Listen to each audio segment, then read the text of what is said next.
Hello friends, welcome back to Goldwell Official Channel. இன்னைக்கு பதில என்ன பார்க்க போறோம்னா இந்தியா இஸ்ரோ மூலம் ஒரு மிகப்பெரிய சாதனையை பண்ணியிருக்காங்க. இதற்கு மேல அமெரிக்காவுடைய ஜிபிஎஸ் நமக்கு தேவை கிடையாது. இந்தியாவினுடைய ஓன் ஜிபிஎஸ் ரெடி ஆயிட்டு இருக்கு. இன்னும் 5 to 6 மாசத்துல தயாராக போகுது. நேற்று GSLV F-15 அப்படின்னு சொல்லப்படக்கூடிய ஒரு முக்கியமான ராக்கெட்டை வெற்றிகரமாக விண்ணில் செலுத்தியிருக்காங்க. அதை பத்தி தான் டீடைலா இந்த பதில பார்க்க போறோம். அதே மாதிரியே இந்தியா நேற்று வெற்றிகரமாக விண்ணில் செலுத்தினதன் மூலமாக இதுவரைக்கும் வெற்றிகரமாக 100 ராக்கெட்டை விண்ணில் வெற்றிகரமாக செலுத்தி ஒரு மிகப்பெரிய சாதனையை படைச்சிருக்காங்க. அதை பத்தி தான் இந்த பதில பார்க்க போறோம். வணக்கம் நண்பர்களே. ஃபர்ஸ்ட் GSLV F-15 அப்படின்னு சொல்லப்படக்கூடிய ஒரு முக்கியமான ராக்கெட்டை நேற்று இந்தியா வெற்றிகரமாக விண்ணில் செலுத்தியிருக்காங்க. ஆக்சுவலா இது நேற்று காலை 6:23 மணிக்கு வெற்றிகரமாக விண்ணில் செலுத்தியிருக்காங்க. இது கிட்டத்தட்ட 19 நிமிஷம் டிலே ஆனாலும் வெதர் கண்டிஷனால அதன் பிறகு வெற்றிகரமாக விண்ணில் பாய்ந்தது. ஆக்சுவலா இது கிட்டத்தட்ட 36,000 கிலோமீட்டர் வெற்றிகரமாக GSLV ராக்கெட் மூலமாக சென்று அங்கிருந்து புவி நீள்வட்ட பாதையில் சுற்ற ஆரம்பிச்சுட்டு அது ஆட்டோமேட்டிக்கா டிஸ்மேண்டில் ஆயிருச்சு. ஆக்சுவலா இதனுடைய முக்கியமான நோக்கமே என்ன, NBS-02 அப்படின்னு சொல்லப்படக்கூடிய ஒரு முக்கியமான சேட்டலைட் தான். இது சாதாரண சேட்டலைட் கிடையாது. இந்தியாவினுடைய வரலாற்றையே மாற்றக்கூடிய ஒரு முக்கியமான சேட்டலைட்.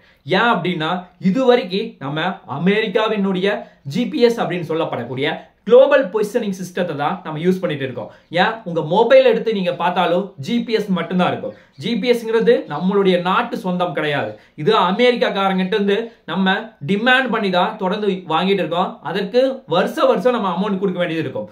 அந்த மாதிரி ஒரு சுச்சுவேஷன் தான் இருக்கு. அதே மாதிரியே நமக்கு ஏதாவது ஒரு முக்கியமான டேட்டா வேணாலும் நம்ம அமெரிக்காட்ட தான் போய் கெஞ்சற மாதிரி இருக்கும். அந்த மாதிரி ஒரு நிலைமை தான் போயிட்டு இருக்கு.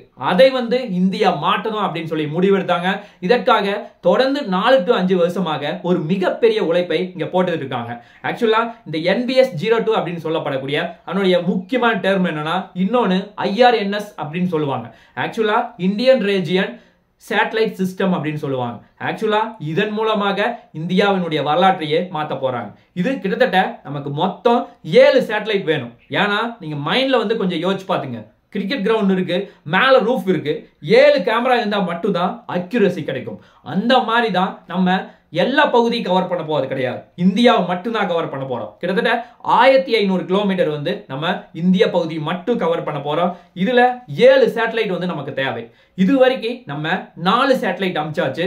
இன்னும் 3 சேட்டலைட் பெண்டிங் இருக்கு. இந்த 3ஐயும் நம்ம வெற்றிகரமா விண்ணில் செலுத்திட்டோம்னா நம்மளுடைய இந்திய பகுதியை நம்மளே கண்ட்ரோல்ல வச்சிருக்க முடியும். ஆக்சுவலா இந்த 3 சேட்டலைட்டும் இன்னும் 5 to 6 மாசத்துல வெற்றிகரமாக விண்ணில் செலுத்த போறாங்க. இது இந்தியாவுக்கு ஒரு மிகப்பெரிய பாசிட்டிவா இருக்க போகுது. அதே மாதிரியே இது எவ்வளவு தூரம் நம்ம கவர் பண்ண போகுதுன்னா 15 மீட்டர். ஆக்சுவலா 15 மீட்டர் ஃபுல்லா நம்ம கவர் பண்ண போகுது. அதே மாதிரியே அமெரிக்காவினுடைய ஓன் ஜிபிஎஸ் சிஸ்டம் இருக்குல்ல, கிட்டத்தட்ட 30 cm இருந்து 40 மீட்டர் வரைக்கும் கவர் பண்ணக்கூடிய அக்யூரசி இருக்கு. அதுக்கு காரணம் அவர்கள் கிட்டத்தட்ட 24 சேட்டலைட் யூஸ் பண்ணிருக்காங்க. அது 1993லயே இப்போ 31 சேட்டலைட் அவர்களிடம் அவைலபிள் இருக்கு. நமக்கு அவ்வளவு சேட்டலைட் தேவை கிடையாது. ஏன்னா நம்ம ஒரு 1500 கிலோமீட்டர் மட்டும் தான் கவர் பண்ண போறோம்.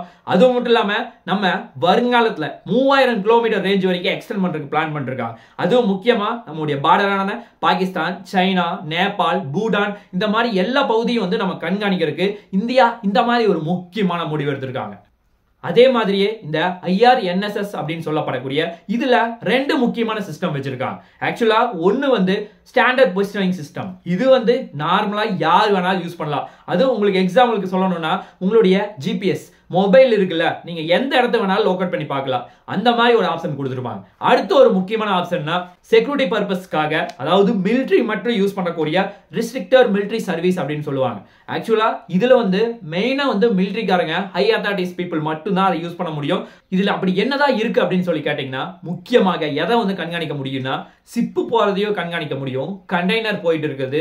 அதே மாதிரி நம்முடைய பார்டர்ஸ் எந்த அளவுக்கு இருக்குது, அதாவது புதுசா ஆயுதங்கள் யாராவது அட்டாக் பண்றாங்களா, இந்த மாதிரி பல டேட்டாக்களை எடுப்பதற்கு இது ரொம்ப உதவியா இருக்கும் அப்படின்னு சொல்லி சொல்றாங்க. ஆக்சுவலா இது ஹை அத்தாரிட்டி பீப்புளுக்கு இதை விட மிகவும் உதவியா இருக்கும் அப்படின்னு சொல்லி சொல்றாங்க. அதே மாதிரி அமெரிக்காவுக்கு நம்ம காசு கொடுக்கிற வேலை அப்படியே டோட்டலா கம்மியாக போகுது.